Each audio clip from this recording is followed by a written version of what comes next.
नमस्कार मंडळी, मी सारिका ब्लॉगमध्ये तुमचं खूप खूप मनापासून स्वागत. आता वटपौर्णिमा होऊन बरेच दिवस झाले, पण वटपौर्णिमेचा व्हिडिओ मी टाकलेला नव्हता, तर तो आज टाकत आहे. उशीर झाला आहे थोडासा या ब्लॉगला, तरी पण म्हटलं गॅलरीत आहे तर टाकावा.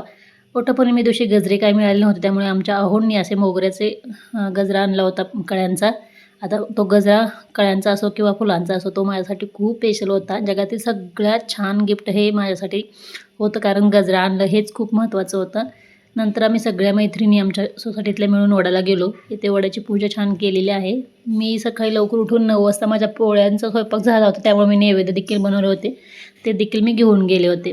आता वडाला छान पूजा करून झाली, नैवेद्य देखील दाखवलेला आहे आणि आता इथे फेऱ्या मारून घेणार आहे. आता वडाला खूप गर्दी असते, कारण आमच्या शेजारीचं गार्डन आहे, तिथं वडाचं हे झाड आहे. खूप गर्दी, सगळ्या गावातल्या बायका येतात, त्यामुळे खूप उशीर लागतो इथे वडाची पूजा करायला आणि गर्दी देखील जास्त असते.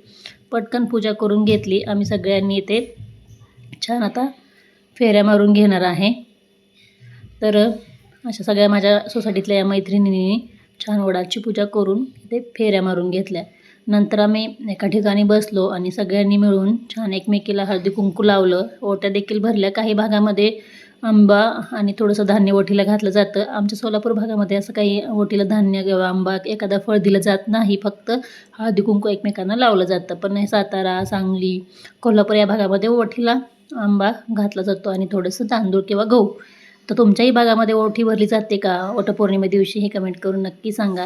तर या सगळ्या आमच्या सोसायटीतल्या मैत्रिणी आहेत, एकमेकीला सगळ्यांना हळदी कुंकू लावलं. 7 किंवा 5 बायकांची ते ओटी भरली जाते. त्या त्या भागाची पद्धत असते आणि ती सगळ्यांची मिळून आम्ही बऱ्याच जणी होतो इथे, 10-15 जणी.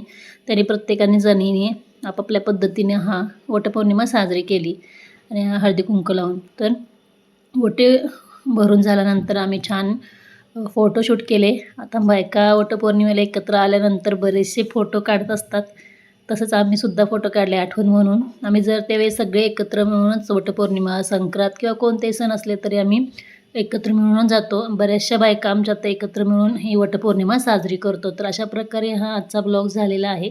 पुन्हा भेटून नेक्स्ट व्हिडिओमध्ये. तोपर्यंत बाय.